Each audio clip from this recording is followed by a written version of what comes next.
はい、続きます。Oke, baik, Nah, jadi untuk partikel wa, kita bisa lihat contoh kalimat di sini. Yang pertama, watashi wa Maiku Mira desu. Saya adalah Mike Miller. Watashi, saya. Wa, partikel ini untuk menunjukkan adalah.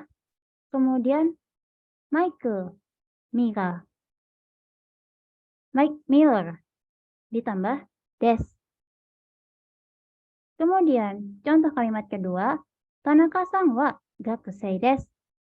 Tanaka adalah seorang pelajar.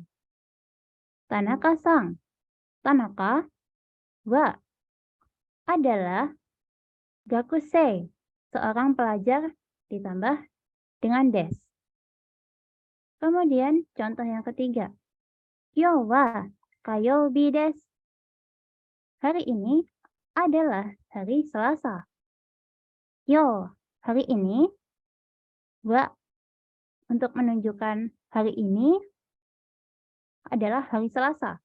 Kemudian kayobi, hari Selasa ditutup dengan des.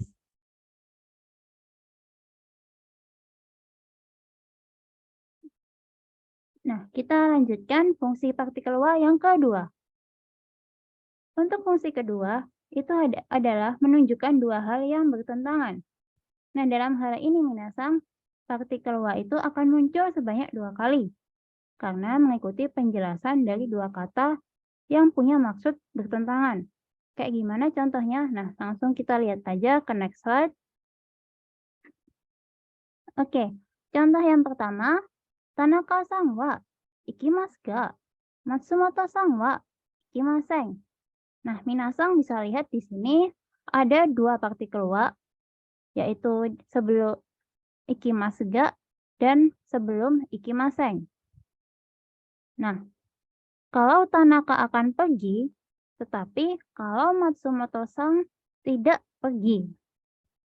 Ini adalah dua hal yang bertentangan, sehingga kita bisa pakai dua partikel wa dalam kalimat ini. Kemudian contoh yang kedua. Sakana wa tabemasu kedo, niku wa tabemasen. Saya makan ikan, tetapi tidak makan daging. Nah, di sini kita juga bisa melihat dua hal yang bertentangan. Bahwa saya itu makan ikan, tetapi untuk daging ia tidak makan. Nah, kita lanjutkan ke pola kalimat selanjutnya, yaitu pola nani-nani, dewa, atau ja arimasen. Nah, minasang, untuk pola kalimat ini adalah kalimat negatif.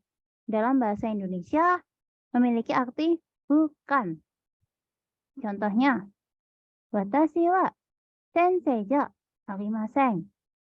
Atau watashi wa sensei dewa arimasen. Saya bukan seorang guru. Nah, selanjutnya kita masuk ke partikel ka. Partikel ka ini merupakan salah satu partikel yang umumnya digunakan di akhir kalimat dalam bahasa Jepang. Nah, fungsinya apa? Fungsi partikel ka ini untuk menyampaikan suatu pertanyaan. Nah, memang biasanya partikel ka ini dipakai di akhir kalimat. Tapi dalam beberapa kasus, partikel ka itu juga bisa digunakan di tengah-tengah kalimat. Nah, kayak gimana contohnya kita akan lihat di slide berikutnya. Nah, fungsi partikel ka yang pertama adalah untuk membuat kalimat tanya. Nah, mungkin minasang juga udah sering dengar kalau dalam bahasa Jepang ini untuk kalimat tanya di akhirannya ada kata ka. Nah, untuk pola kalimatnya yaitu sesuatu yang ditanyakan ditambah partikel ka. Oh ya minasang, dalam kalimat ini kalimat tanya dalam bahasa Jepang itu dibuat dengan menggunakan kata desu ka. Serta bentuk lainnya, baik kalimat sopan maupun kalimat kasual dengan menambahkan ka. Contohnya, Mira-san wa kaishain desu Apakah Bapak Miller adalah seorang pegawai? Nah, kemudian kita lanjut ke partikel mo. Untuk partikel mo, itu punya fungsi yang pertama adalah menunjukkan kata bermakna juga. Pola kalimatnya lumayan sederhana, yaitu subjek ditambah partikel mo ditambah dengan predikat.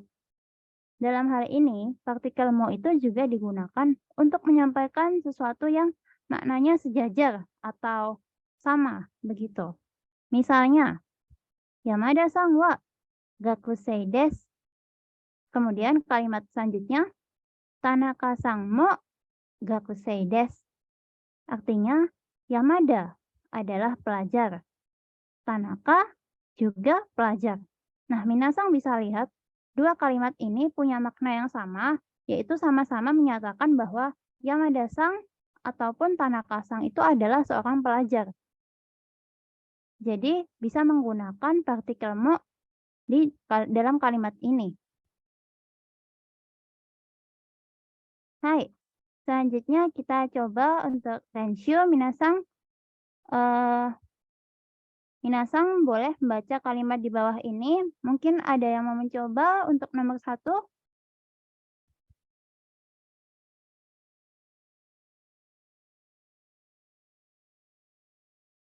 Hai, kalau tidak ada, mungkin coba saya tunjuk ya minasang.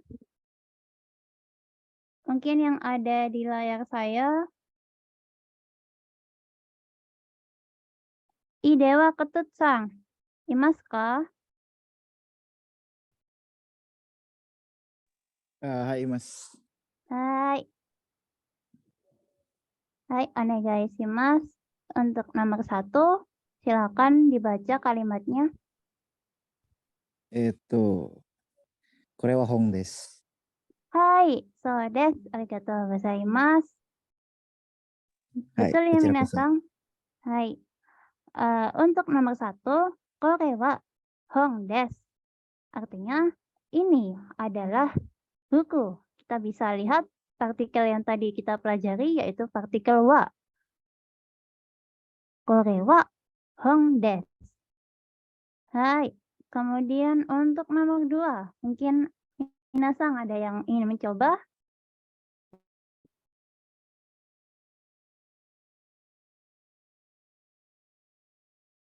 Hai, kalau tadi mungkin udah dari yang laki, kita coba ke onanoko.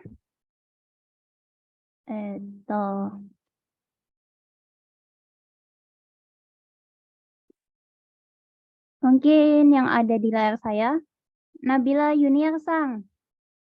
Imasu ka? Hai Mas. Hai. Nih Bang. Hai, nih Bang. Mira-san wa ishiaja arimasen. Hai,そうです。ありがとうございます。Mira-san wa ishiaja arimasen.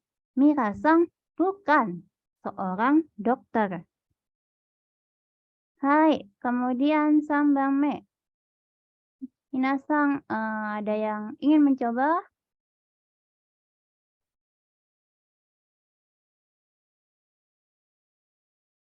Oke, mungkin Kadek-sang onegai demo ii desu ka? Sumimasen, saya ya Sensei. Hai. Oh, hai. Hai, Yang sambangme desu. hai, sambang itu nomor 3 ya. Iya, betul. Hai. Nani ga hoshii desu ka? Itu ya, Sensei. Hai. Hai, betul sekali. So desu. Arigatou gozaimasu. Nani ga hoshii desu ka? Apa yang kamu inginkan? Hai, kemudian kita lanjut minasang ke nomor 4. Hai.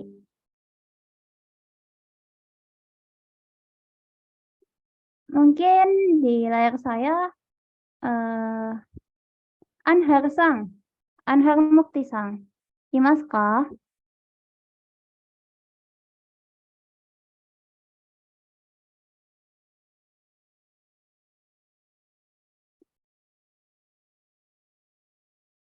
Hai, mungkin kita coba ke yang lain.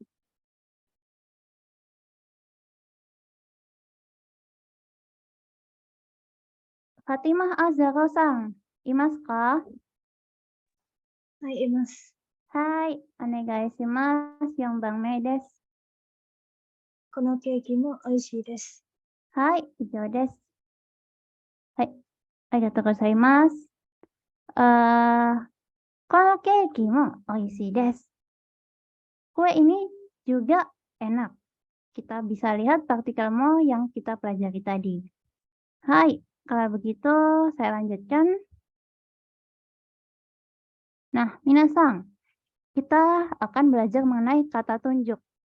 Mungkin minasang juga sudah ada yang pernah belajar tentang ini. Untuk kata tunjuk dalam bahasa Jepang itu ada macam-macam, minasang. Nah, kata tunjuk ini umumnya selalu memiliki bunyi ko, so, a, dan menggunakan do untuk membuatnya menjadi kata tanya. Nah, untuk jenis kata tunjuk ini bermacam-macam tergantung lokasi, arah, benda, ataupun orang. Nah, gimana contohnya? Kita langsung aja lihat di next slide. Kore, sore, dan are. Apa itu sensei? Nah, kore, sore, are adalah salah satu kata tunjuk dalam bahasa Jepang. Kalau dalam bahasa Indonesia bisa diartikan ini atau itu atau itu. Kore itu ini, sore itu, dan are artinya itu. Kok itunya ada dua, sensei? Bedanya apa? Nah, kita akan belajar di next slide. Nah, tapi dalam penggunaannya dalam bahasa Jepang itu disesuaikan dengan letak atau posisi benda yang ditunjuk. Kemudian, untuk kalimat tanya, kita bisa gunakan dore yang memiliki arti yang mana. Nah, pola kalimatnya ini kore atau sore atau are ditambah partikel wa ditambah kata benda ditambah des. Nah, kita masuk ke penjelasan koso ado. Untuk yang pertama ada kore yang artinya ini. Nah, minasang, untuk kore ini bendanya ada di dekat atau dipegang pembicara.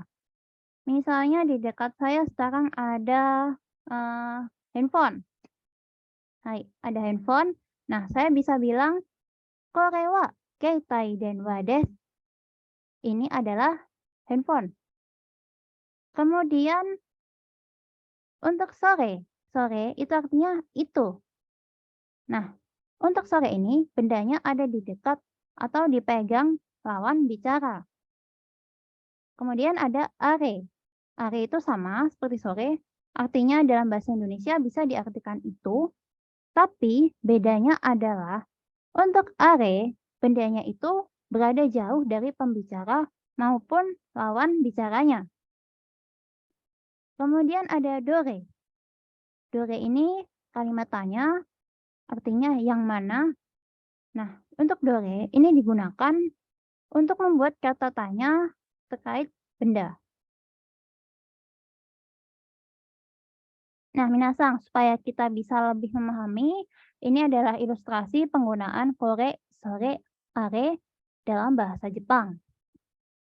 Nah, minasang bisa lihat di ilustrasi sebelah kanan ini. Ini ada otoko noko yang pakai baju pink dan onanoko yang pakai baju biru. Nah, untuk yang pertama ada kore. Kita bisa lihat bahwa pembicaranya adalah si onanoko, dan kita bisa lihat posisi bukunya ini ada di dekat si pembicara, yaitu onanoko tadi. Nah, onanokonya ini bisa bilang, kore wa hong desu. Ini adalah buku. Kenapa kok dia pakai kore? Nah, karena posisi bukunya dekat dengan si pembicara, yaitu si onanoko, dan jauh dari lawan bicara. yaitu si otokonoko-nya. Kemudian, untuk sore. Nah, pembicaranya adalah si onanoko. Nah, onanoko-nya bisa bilang, sore wa hong desu. Kenapa kok dia pakai sore? Nah, karena bendanya itu, yaitu bukunya ini, jauh dari si pembicara. Dan dekat dengan lawan bicaranya, yaitu otokonoko. Kemudian kita pindah ke yang bawah gambarnya. Nah, kita bisa lihat minasang, posisi bukunya itu ada di atas meja, dan itu jauh dari si otokonoko maupun onanoko. Jadi mereka bilangnya pakai are. Are wa hong desu. Hai, kita lanjutkan. Untuk contoh kalimatnya. Kore wa nan desu ka? Ini apa? Kemudian yang kedua ada sore wa anata no kabang desu ka? Apakah itu tas Anda? Kemudian yang ketiga ada are wa Fujisan desu ka? Apakah di sana itu Gunung Fuji? Nah, minasan, mungkin misalnya minasang ke Jepang bersama teman minasang. Nah, di tengah jalan, minasang melihat ada Gunung Fuji yang jauh letaknya. Nah, minasang ataupun teman minasang ini bisa mengatakan, are wa Fujisan desu ka? Apakah di sana itu Gunung Fuji? Kemudian yang keempat ada anata no kuruma ga dore desu ka? Yang mana mobil Anda? Nah, misalnya di tempat parkir minasang, ada banyak mobil. Kemudian minasang bertanya kepada teman minasang yang punya mobil. Anata no kuruma ga dore desu ka? Yang mana mobil Anda? Hai, kemudian kita lanjut minasang ke partikel no. Nah, untuk partikel no ini secara sederhana bisa dikatakan berfungsi untuk menunjukkan kepemilikan. Nah, secara umum partikel ini memiliki pola A no B yang bisa diartikan sebagai B-nya A. Nah, untuk partikel no ini punya berbagai macam fungsi dan cara penggunaan minasang. Kita coba lihat contohnya yang paling simpel. Watashi no hong, buku milik saya atau buku saya. Nah, di sini kita bisa lihat bahwa partikel no ini menunjukkan kepemilikan bahwa buku itu tuh sebetulnya punya saya, seperti itu. Baik, kemudian kita lanjut ke dalam fungsi partikel no. Nah, minasang, untuk fungsi partikel no ini sebetulnya ada banyak, tapi karena keterbatasan waktu, kita akan membahas beberapa nanti. Nah, yang pertama adalah menunjukkan sesuatu yang dimiliki. Kemudian yang kedua, menjelaskan tempat buatan suatu benda. Lalu yang ketiga, menjelaskan bagian dari suatu lokasi. Yang keempat, menjelaskan sesuatu dengan kata benda. Yang kelima, menjadi pengganti kata benda yang telah disebutkan sebelumnya. Yang keenam, membuat kata kerja menjadi kata benda. Dan yang ketujuh, menegaskan suatu kalimat. Serta yang kedelapan, menunjukkan pertanyaan dalam percakapan yang akrab. Nah, kita langsung lihat contoh kalimatnya. Untuk fungsi nomor 1, yaitu fungsi yang menunjukkan kepemilikan. Contohnya adalah kore wa watashi no kabang desu. Ini tas milik saya. Nah, minasang bisa lihat partikel no di sini digunakan untuk menunjukkan atau menekankan kalimat ini bahwa tas itu adalah milik saya. Kore wa watashi no kabang desu. Kemudian kita lanjut ke contoh yang kedua. Tanaka-san no kutsu desu. Sepatu milik Tanaka. Nah, kemudian kita bisa lanjut ke fungsi nomor 2. Minasang apakah masih ingat fungsi nomor 2 ini apa? Nah, kita coba lihat lagi. Fungsi nomor 2 ini adalah menjelaskan tempat buatan suatu benda. Contohnya yang pertama adalah Nihon no kuruma desu. Mobil buatan Jepang.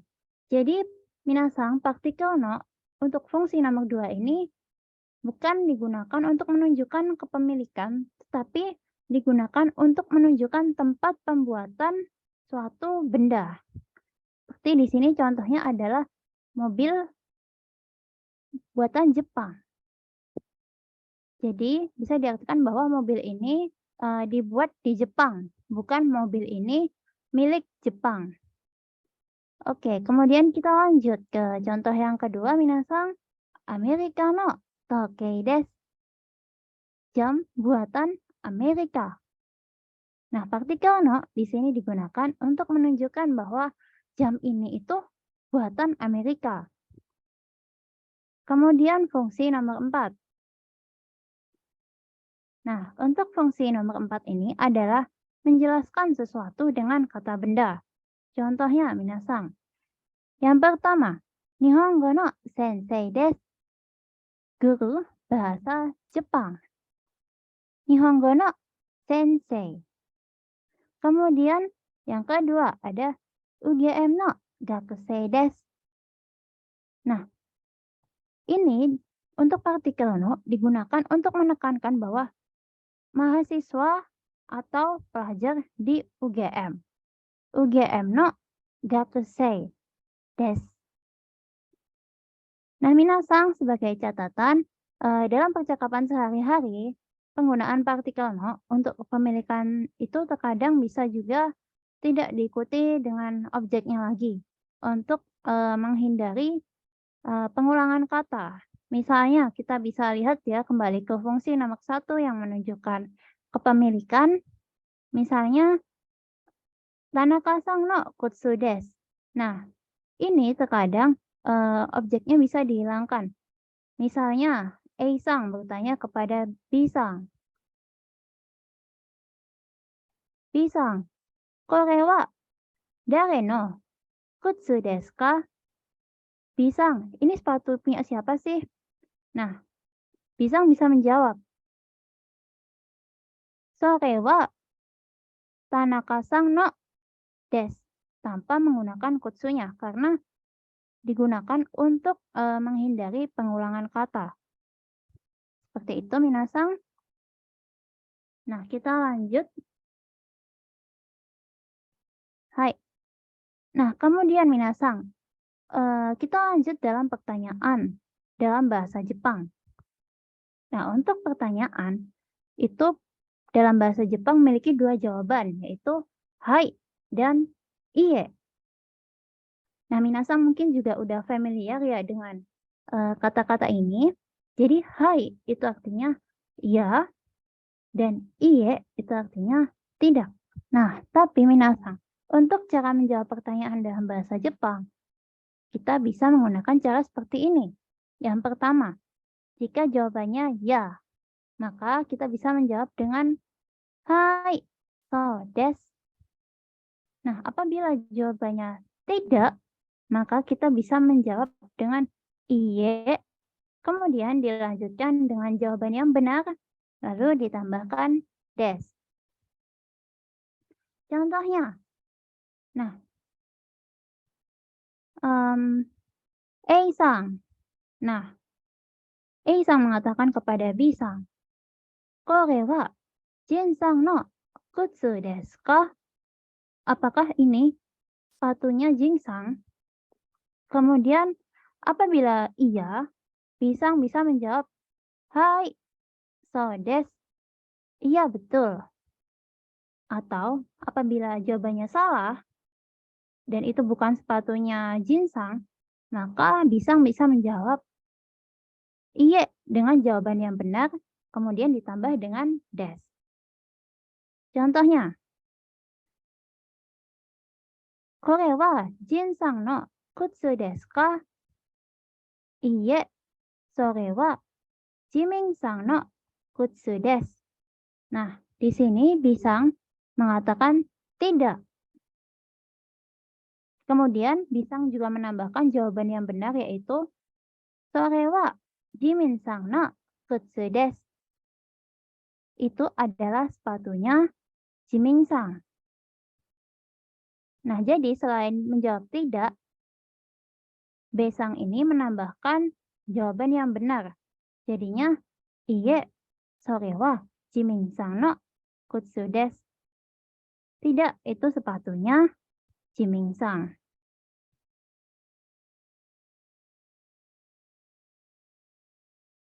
Hai, minasang. Baik, untuk materi kita di sini sampai di sini saja. Hai. Terima kasih. Arigatou gozaimashita, minasang.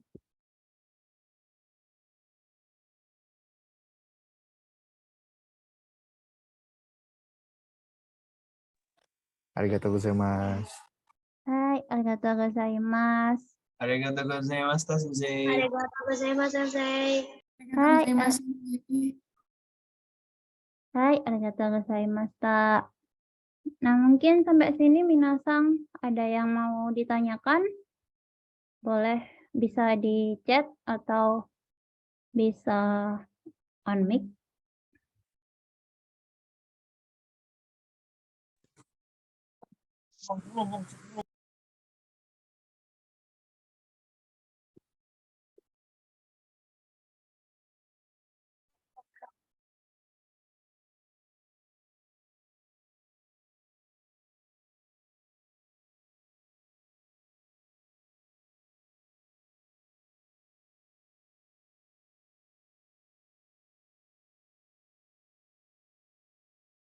Hai, sejauh ini belum ada pertanyaan, Sensei. Arigatou gozaimasu. Hai, arigatou gozaimasu. Berarti udah paham semua nih ya, minasang.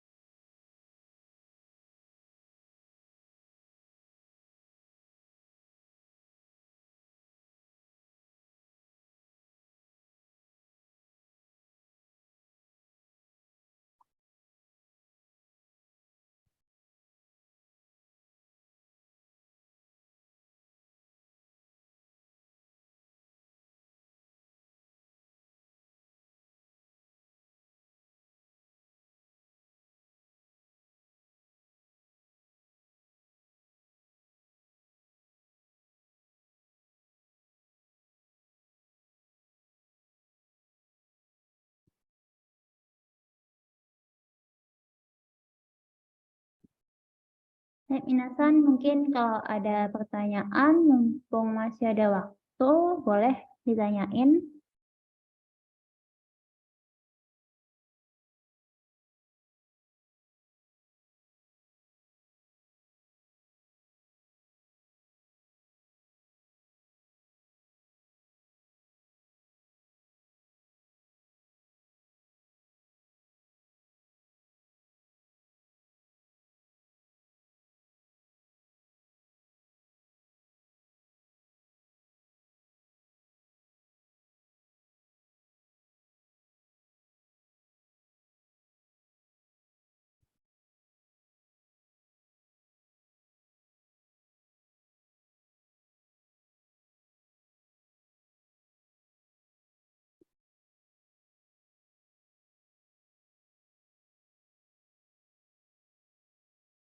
Minasang ada yang udah pernah ikut JLPT belum?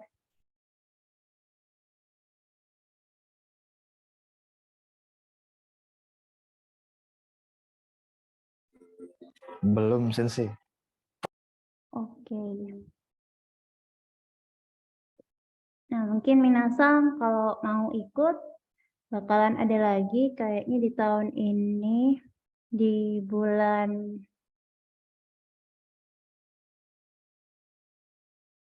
Juli ya kalau nggak salah.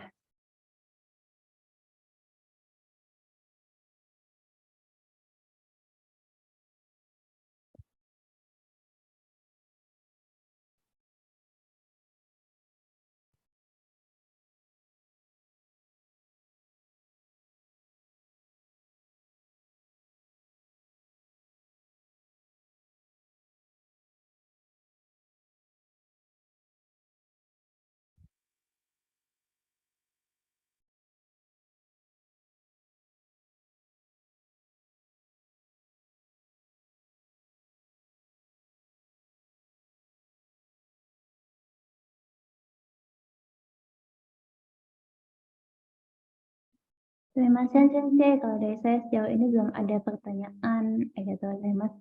Hai, arigatou gozaimasu.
Minasang, domisilinya dari mana sih? Ada yang dari Jawa Timur nggak, Minasang?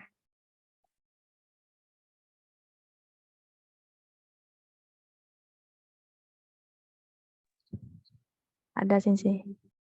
Oh, Revisia-sang. Dari kota Hai. mana Revisia-sang? Surabaya sensei. Oh, Surabaya. Oke, sama dong. Siapa tahu bisa ketemu sensei. Iya, boleh nih. Surabaya mana Revisia-sang? Dekat perbatasan.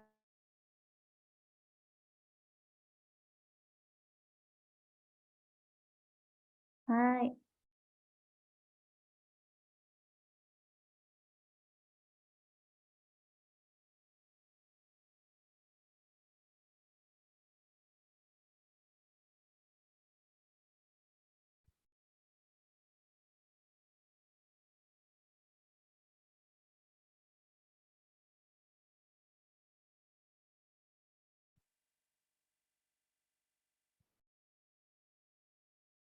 Oh, ada yang tanya. Oke. Sumimasen sensei, izin bertanya kalau belajar secara otodidak, metode belajar yang paling efektif menurut sensei bagaimana ya sensei? Hai. Kalau untuk otodidak ya Minasang, mungkin Minasang bisa pakai video di YouTube dan juga bisa disupport dengan menggunakan buku Minano Nihongo. Nah, kenapa kok pakai buku Minano Nihongo? Karena di buku Minano Nihongo ini lengkap banget Minasang. Jadi walaupun Minasang belajar secara otodidak, itu bisa membantu Minasang.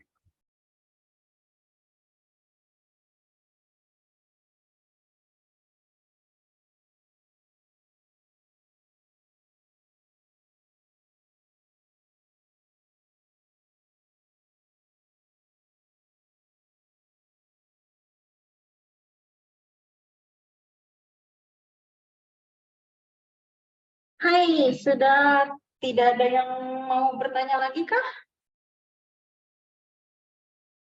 Atau masih ada yang mau ditanyakan terkait materi-materi belajar atau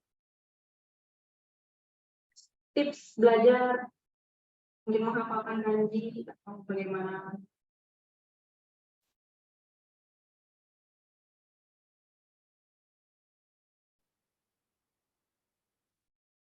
Nggak perlu takut atau malu ya minasan di sini karena sama-sama belajar juga. Jadi jika ada yang ditanyakan, mumpung kesempatannya masih ada, silakan dimanfaatkan. Karena kalau misalkan trialnya sudah selesai, tidak bisa nanya lagi kan ujian. Iya, minasang. Kalau misalnya ada yang mau ditanyain nih, boleh langsung, nggak usah malu-malu.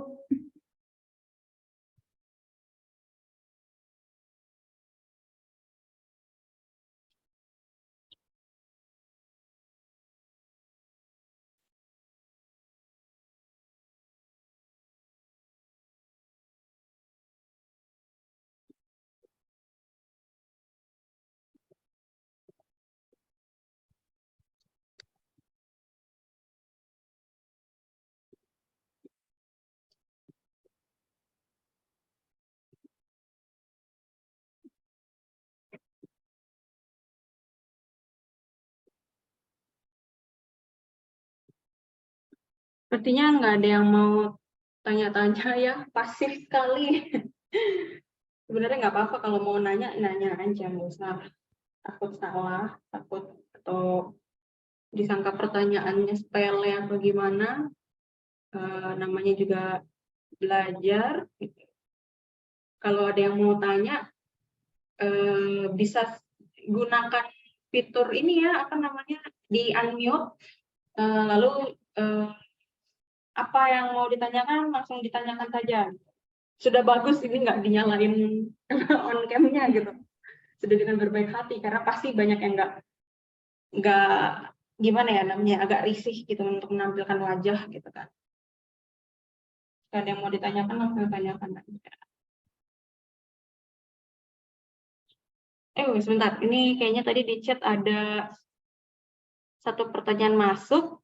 Sumimasen sensei, bentuk tes JLPT itu kayak gimana ya? Tes JLPT itu bentuknya pilihan ganda. Semua baik dari Mojigoi, Bunpo Dokai, lalu Chokai, semua pilihan ganda. Dan ada waktunya.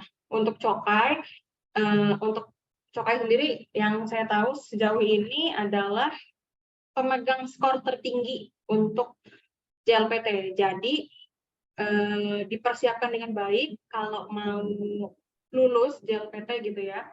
Karena kalau Mojigoi, Bunpo Dokai-nya bagus tapi Chokai-nya jelek, ya bisa mempengaruhi pass atau fail, lulus atau tidaknya kita sih terhadap si JLPT yang kita ikutin saat itu.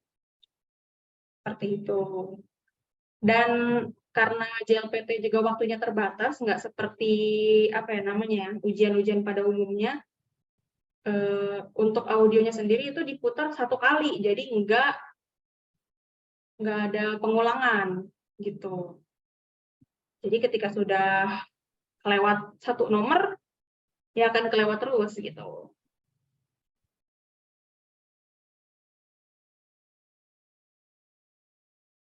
Kalau untuk nanya enakan JLPT atau JFT, nggak bisa dibandingin ya, itu preferensi masing-masing. Kalian yang mengalami sendiri, kalian yang merasakan, jadi kita nggak bisa ngasih tahu enak mana. Semua yang namanya ujian nggak ada yang enak ya, sebenarnya itu ya, nggak ada yang enak semua ujian itu, pasti ada kesulitan atau halangannya masing-masing gitu. Jadi apa namanya, kalau dibandingkan mana yang paling enak, JLPT atau JFT, nggak bisa dibandingin. Jadi ya harus ngerasain sendiri dulu, baru bisa tahu, oh ini plus minusnya JLPT di sini, plus minusnya JFT di sini, plus minusnya NAP test seperti ini, atau plus minusnya G-test seperti apa gitu. Jadi setiap ujian itu ada plus minus masing-masing yang harus dirasakan sendiri lah. Jadi mungkin di kita bagus atau biasa aja, nggak menurut orang lain. Jadi bisa berbeda-beda tiap pengalaman orang lain gitu. Nah, untuk tadi ada lagi pertanyaan, untuk bertanya, ada yang bertanya ini Mojigo Hibun Podokai Chokai itu apa? Ini adalah salah satu section atau sesi dalam JLPT. Mojigoi itu adalah kayak kanjinya, terus kosakata yang akan keluar nanti di JLPT. Jadi JLPT itu dibagi dalam 3 sesi, dalam 1 kali ujian itu dibagi 3 sesi gitu ya. Ada waktu-waktu tersendiri. Yang pertama itu adalah Mojigoi. Terus yang kedua itu adalah Bunpodokai. Lalu yang ketiga baru Chokai. Nah, Mojigoi tadi itu adalah umumnya tuh kayak kotoba, kayak kosakata, partikel, terus perubahan bentuk apa ya namanya ya kanjinya ini. Jadi ada soal pertamanya ditulis dalam hiragana gitu. Nah, hiragananya dikasih garis bawah gitu. Itu nanti diminta cari kanjinya yang sesuai dengan yang kata yang bergaris bawah itu apa, pilihannya nanti A, B, C, D gitu. Itu yang dicari di mana namanya pilihan jawaban di JLPT. Atau mungkin bisa sebaliknya, kanjinya dulu baru nanti disuruh cari cara bacanya dalam hiragana itu tertulisnya seperti apa. Dan ini sedikit tricky alias sangat-sangat apa ya namanya membingungkan karena bentuknya suka mirip-mirip gitu. Jadi harus teliti banget gitu. Terus untuk Bunpodokai itu ya tata bahasa dalam bahasa Jepang gitu. Kayak perubahan kata kerja, nanti kata sifat atau kata benda. Terus dokai itu reading ya. Kalau di bahasa Jepang tuh kayak reading. Jadi nanti akan ada soal-soal dalam bentuk wacana, teks. Itu harus dibaca, nanti diisi jawabannya, ada pilihan-pilihannya. Lalu yang terakhir cokai itu listening. Gitu. Kalau mau tahu seperti apa modelan ujian-ujian JLPT itu, bisa juga kalian mengecek ke www.jlpt.jp. www.jlpt.jp untuk informasi tentang si apa namanya JLPT ini apa sih gitu. Nah, untuk di Indonesia sendiri kalau tidak salah websitenya itu untuk mendaftar ya. Jadi mendaftarnya itu untuk saat ini sekarang sudah secara online gitu. Nggak ada pendaftaran secara manual lagi. Kalau dulu mungkin ada secara manual, masih enak lah gitu dibandingkan harus daftar secara online gitu. Nah, untuk website pendaftaran JLPT secara online untuk di Indonesia ya, ini ada di jlptonline.or.id. Itu bisa kalian cek websitenya. Kalau tadi untuk website resmi JLPT yang dikelola oleh Japan Foundation dan JEES gitu. Ya, ini sudah diketik oleh senseinya, ini jlptonline.or.id. Terus ada lagi tadi www.jlpt.jp. Seperti ini ya. Coba saya bantu untuk ketikkan. Nah, nih.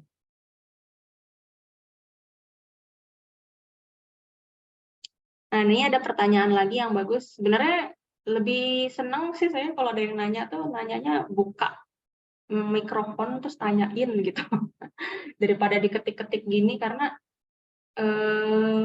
gimana ya, biar lebih nyampe aja pertanyaannya, terus menjawabnya juga jadi lebih enak. Takutnya kalau lewat ketikan atau apa ada yang nggak paham atau seperti apa gitu.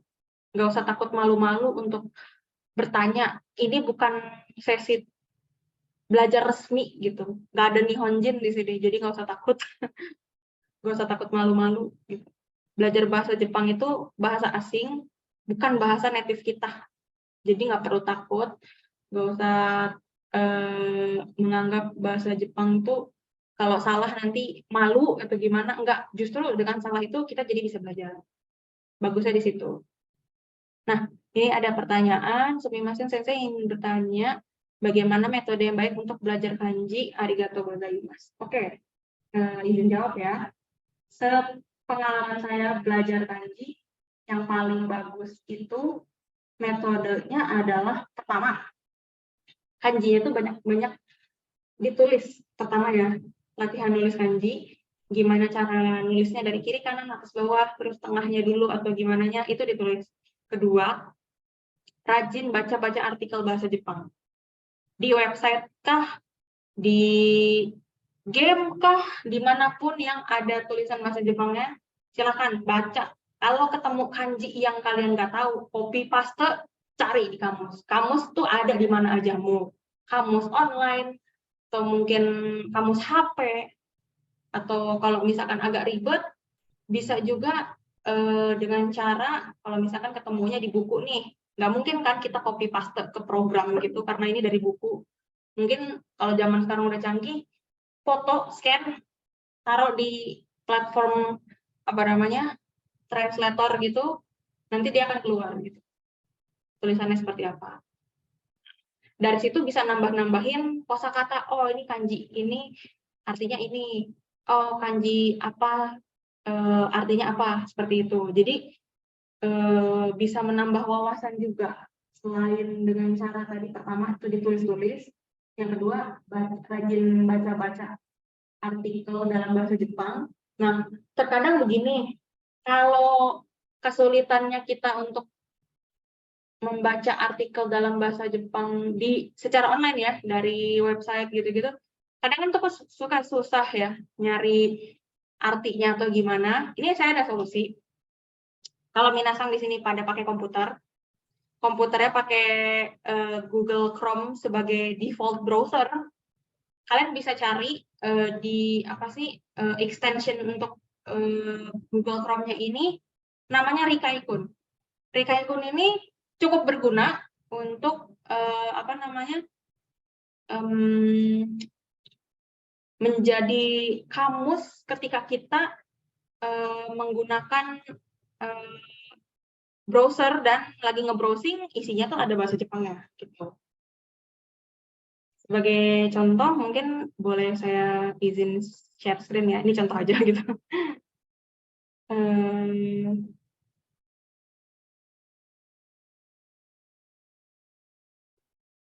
Coba saya share screen dulu.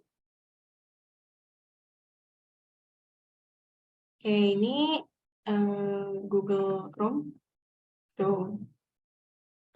Ini biasanya banyak ya, macam-macam. Nah, ini kan ada tab baru gitu.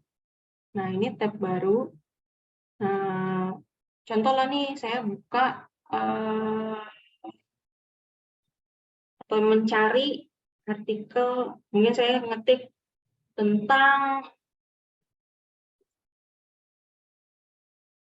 nih, tentang Chocoreto dalam bahasa Jepang gitu ya. Terus saya ketemu ya, ini ada banyak nih artikel-artikel dalam bahasa Jepang. Nah, karena di Google Chrome ini sudah ada Rikaikun, jadi ketika ada hal yang saya nggak tahu, saya buka di Wikipedia lah contohnya nih ya. Ini ada hal yang saya nggak tahu, karena ini bahasa Jepang semua. Ada hal yang saya nggak tahu nih. Saya buka Rikaikun, saya klik, sampai ada tulisan on di sini. Nah, ketika saya mengarahkan apa ya namanya ya, kursor ke huruf apapun yang ada di layar ini, yang bahasa Jepang ya, dia akan mentranslate secara otomatis. Contohnya ini. Nah, dia akan keluar pop-up-nya. Dan dia akan kelihatan, oh ini apa. Dan ini dibagi-bagi gitu loh. Jadi ini kan shuten gitu kan. Source gitu kan. Source-nya dari mana? Free. Hyakkajiten. Wikipedia. Seperti itu. Jadi dia akan keluar ininya. Arti-artinya gitu. Tuh, macam-macam lah. Pokoknya ini cukup membantu lah kalau lagi buka-buka Wikipedia atau website berbahasa Jepang tapi banyak kanji yang kita nggak tahu. Ini bisa menggunakan Rikaikun, jadi ketahuan. Oh, ini kanji ini tulisannya Yoho deh gitu kan. Nah, kita pengen tahu nih, Yoho itu kanjinya cara nulisnya gimana gitu loh. Nah, di sini kita bisa menggunakan ini jisho.org. Nah, tadi tulisannya kan Yoho ya. Gitu. Nah, bentuknya yang ini tadi. Baru ini kita bisa cari. Nah, Yoho artinya direction, rules, gitu, cara penggunaan gitu ya. Sama gitu. Nah, biasanya kalau misalkan bingung cara tulisnya tuh seperti apa, biasanya ini bisa diklik satu-satu nih. Si kanjinya ini bisa kita klik satu-satu. Nanti dia akan keluar gitu, atau klik aja details gitu ya. Nih. Nah, dia akan keluar stroke ordernya. Ini stroke ordernya 1, 2, 3, 4, 5. Dan ini ada animasinya juga. Jadi sangat membantu kalau lupa cara nulisnya seperti apa.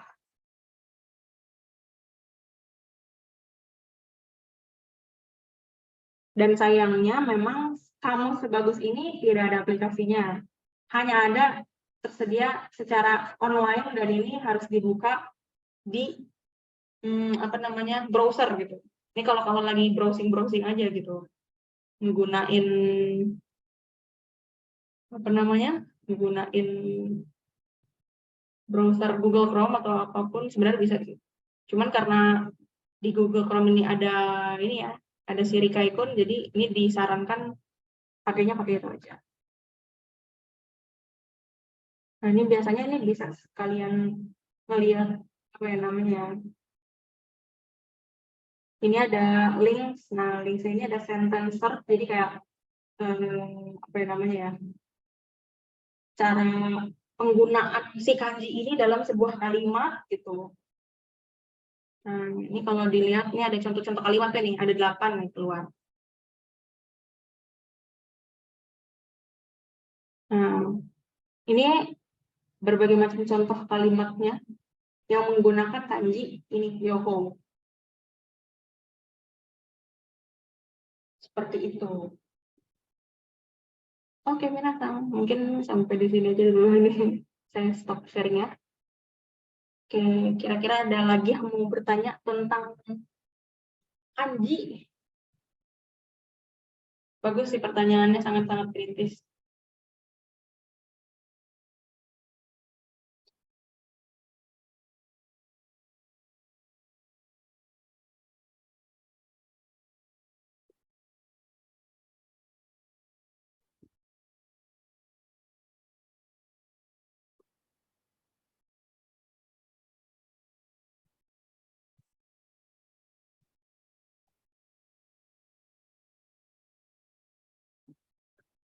Oke, kalau tidak ada yang mau bertanya, ini recordingnya saya izin stop ya. Jadi nanti akan saya upload ke YouTube. Jadi jika ada yang ketinggalan ikut hari ini, bisa nonton rekaman ulangnya di YouTube.